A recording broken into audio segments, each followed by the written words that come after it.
What's up, everybody? Happy Tuesday. And you know what Tuesday means. We're going to take a look at the young players on this team, check in on how they're doing, how they're contributing, and basically see where the future of this team is going. Always a very important part of any NFL team, but this team has so many young players right now. It's really important. So we're going to start with running backs as we always do, and this is going to be simple because only one of our young running backs played this week. It was Ken Walker, and he had an interesting day.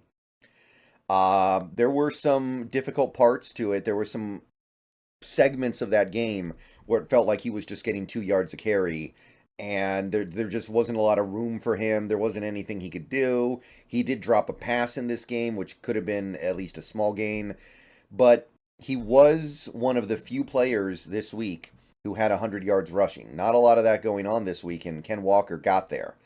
So he didn't get there super efficiently. He didn't get there the way we really want him to, but he did it. And through 6 games, he is sitting on just under 100 yards from scrimmage per game and 1 touchdown per game. He didn't get in the end zone this week, but Ken Walker's on pace to have a Pro Bowl, if not all pro kind of season. His PFF grade did plummet after this game, I think because of the drop and because of the inefficiency, but days you just have to grind. Some days you just got to keep plowing away until the defense gives you a little bit. And sometimes you got to give yourself up a little bit in order to wear down the opposing team. So, good game for Walker.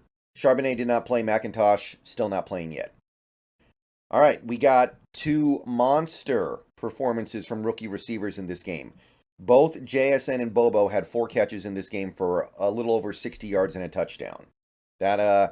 We needed it. We needed every bit of it because we didn't have Metcalf. Lockett can only do so much. We needed these rookie wide receivers to show up, and they really did. I know JSN had a drop, maybe 2, but they both found a way to do really impactful things on this offense. So JSN up to almost 200 yards receiving. He's working his way up. I'm sure his opportunities go down a little bit when Metcalf gets back, but he's starting to really find his niche in this offense, and I think things are going to get better from here. His PFF grade is still kind of dangling around there. He's got some work to do to get that up. Bobo, on the other hand, continues to be a dominant run blocker on top of his now impressive receiving numbers. 112 yards on the year, 2 touchdowns, 8 catches. He's making plays down the field. It's not just possession receiver stuff either. The touchdown he caught in this game was obviously amazing. So, yeah, wide receiver stuff was great from this game from the young guys, and we needed it. Charles Cross picked up a penalty. He allowed 2 pressures, which is actually really good for a left tackle. Run block grade sits at 60.9, so it was okay in this game, and his PFF grade is also okay. 64.7, nothing that we're going to get too excited about, but given the fact that he's been through some stuff this year, I'm pretty happy with the way Cross is playing. He doesn't look like he's ascending to Pro Bowl level yet, but he's still a quality left tackle in this league right now. And given the fact that he's working with pretty substandard line mates, it's pretty workable. Lucas not playing. Oluwatimi, however, did play. He allowed his first ever NFL pressure, but he is a great a pass blocker. Run blocking is, he's part of the reason why K9 struggles to get anything going on the ground in this game. So Oluwatimi definitely further ahead as a pass blocker than a run blocker. Overall, though, he's playing pretty decently for a 5th-round rookie. Can't be too upset about anything here. So Oluwatimi, about as good as you can expect, I think. I don't think you can sit here and say, oh, well, we needed our 5th-round rookie to do much better than this. Bradford had another penalty, allowed a couple pressures, but still grinding out there. And Bradford's a guy who I really thought might get embarrassed if he had to go out there this season, and he hasn't. His PFF grade is right around that kind of treading water mark. His run blocking's pretty decent. He's one of the better run blockers on the offensive line right now, so pretty good. So, yeah, I would say that we're getting quality things out of our young offensive linemen right now. Excuse me. And at the end of the day, these guys were not necessarily supposed to play this year, so the fact that they're playing decently is very meaningful, I believe. Cam Young did play a little bit in this game, but he didn't record any stats. PFF thought he played well. They gave him a pretty strong grade for this game, but there's not much to report there. It was a decent, decent enough game. Not a big impact, but I would say that overall he did his job, and he continues to be another young piece on this team that isn't doing huge things, but is doing some good things. He's finding a way to be useful. So definitely good there because it doesn't look like Brian Monet is coming back anytime soon, by the way. Drake Thomas still playing on special teams, still just kind of bobbing along, not much to say.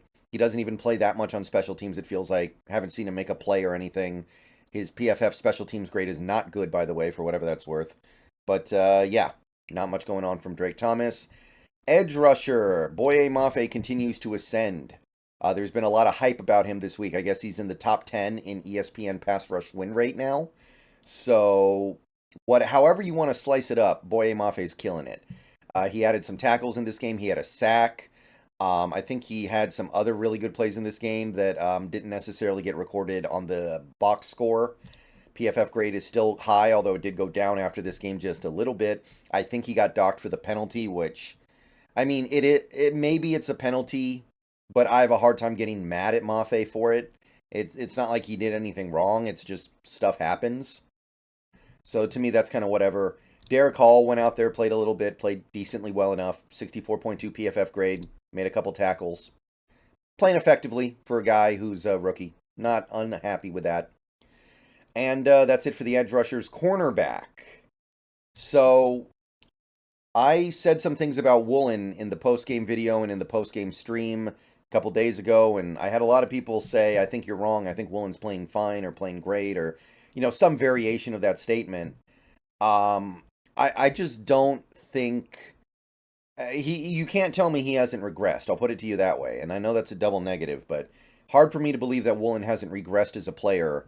And I think there are a few different reasons why, but it's happening. He made a few tackles in this game. He did not break up any passes. He had a couple penalties. His PFF grade is now basically to the treading water point, 60.2. Like that basically means he's just a guy at that point, right? He's just a decent cornerback who's worthy of starting, but not much more. And we know he can be so much more than that.